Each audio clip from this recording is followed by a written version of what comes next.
19th in the money performance in 29 starts this year.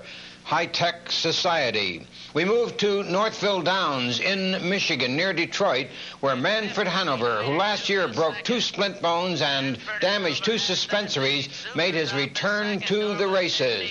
He is, of course, the great Gatorade-guzzling horse who has been bred to a book of 45 trotting mares. And here he is in front. Manfred Hanover opens up the lead, and there goes Chicory Wind. He's now second on the outside. Down the backstretch they go.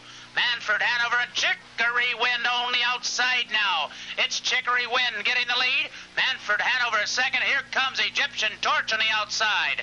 The 3/4, 131. Chicory Wind has that lead. Egyptian Torch on the outside second. Rounding that far turn. With that lead is Chicory Wind. Egyptian Torch trotting second as they move around the far turn. Chicory Wind by 3 lengths now. Egyptian Torch is second out of the turn into the stretch for the payoff.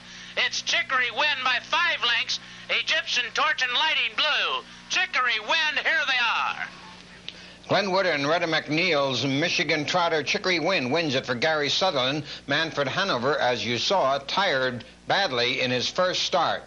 But he's had a strenuous spring and summer, and we'll see how he does as he continues his return and comeback to the races. Across the river from Detroit at Windsor Raceway, fast pacers in action, and here's how that race turned out. Follow Me Hanover coming on third. Hobby's Champ down along the rail fourth, and Atlantic Flyway fifth. The 6th King Star into the stretch. Fortune Sealster on top. Mountain Hideaway right alongside. Those two battling it out. Hobby's Champ looks for room far outside. Follow Me Hanover to the wire. Fortune Sealster, and along the rail, Hobby's Champ. Fortune Sealster wins it in 1:56 4/5 for one of the sport's leading lady drivers, Karen Feckerty, and for owners Joe Feckerty and John Gome. And when we return, we will take a look and introduce you to Led the Way into the Stretch. Swing off the turn. Halcyon continues to lead it in the pocket. I'm a Scooter now comes on as they swing off the turn. Halcyon starts to pour it on. I'm a Scooter trying to close in. Far outside that Tarola, Tarola Hanover, and here comes Glenn Superstar. Less than an eighth of a mile to pace. Halcyon continues to lead it. Glenn Superstar with a final surge. Halcyon puts him away. She's back in form, her 3rd straight win. That puts her over $100,000 for the year for driver Ray Remen and for owners Seth Rosenfeld and his mother Lana Rosenfeld of New York City.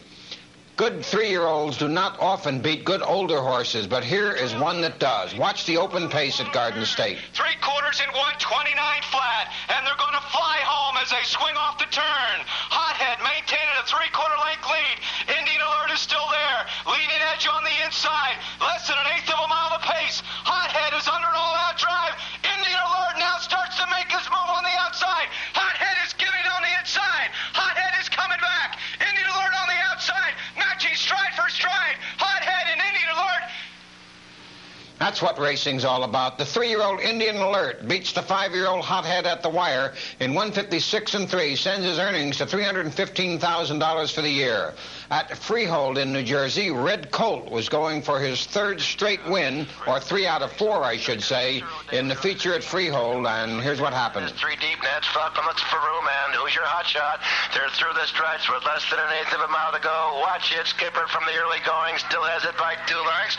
Red Colt out and driving. Mr. Rodeo Drive, far outside out, completely late bid by Hoosier Hotshot. It's Watch It Skipper in front. Easy win for Watch It Skipper in 1:58, owned by the Sam Ann Carroll Stables of Morganville, New Jersey. Dave Mattia is the trainer, and Regine Dagnot drives him to victory as Red Colt settles for 2nd. At Yonkers Raceway in New York, we had mentioned not often do 3-year-olds beat older horses. Here is the open for fillies and mares, and watch what happens. Outside 5th, looks like Rain 6th. At the head of the stretch, Jazz Marilla has the lead. April's Pride the outside 2nd, Yankee Tribute 3rd. Through the stretch, Jazz Marilla, April's Pride alongside, and Yankee Tribute. Jazz Marilla and April's Pride, Jazz Marilla and April's Pride coming on. The 3-year-old Sundance Skipper filly, owned by Ed Wisnowski and Gene Wisnowski of Middlebury, Vermont. April's Pride wins it for Hervé Filion over Jazz Marilla, and looks like rain in 2 minutes and 3/5. Yonkers also had an open trot, and trying for her 8th win in 9 starts was the crack mare Scenic Regal. Here's the finish. Whip it wood in between horses, Scenic Regal alongside. Whip it wood and Scenic Regal, Whip it wood and Scenic Regal coming on. That is the 17th win of the year for the 5-year-old Lindy's Crown mare, owned by Terrence McGee of Marlborough, Massachusetts, and driven by Harold Story, trained by George Story, and that sends the earnings to $245,000. Down in Florida at Red Hot Pompano Park, the $79,000 matron stake for 3-year-old pacing fillies, and an outstanding one takes it. Watch. Around the funnel turn, it's Nadia Lobel now by 2. Angel Be Good the rail. Shop till you drop. Dixie Clamp. Ingrid Lobel coming on, followed by Mayflower Madam. And as they turn for home, it's all Nadia Lobel. She's got it by 4. In second, Angel Be Good. Ingrid Lobel coming on the outside. But as they drive to the wire, it's Nadia Lobel in the 3-year-old filly matron stake, taking it all alone in 1:53 and 4/5, the fastest mile ever by a filly here at Pompano Park. That 3-year-old world record by Nadia Lobel justifies the performances of late of this No Nukes filly, who last year won $615,000 for Bill Peretti of New Jersey. Driven by John Campbell and magnificently trained by Bruce Nichols, she shows her form again and makes herself once again a candidate for Filly of the Year in her division, winning it by 11 3/4 lengths. There was also a matron stake for the best 3-year-old trotting fillies. That one was for $92,000, and here's how it turned out. They trot into the final turn in the matron stake. Luscious Almahurst clings to a short lead.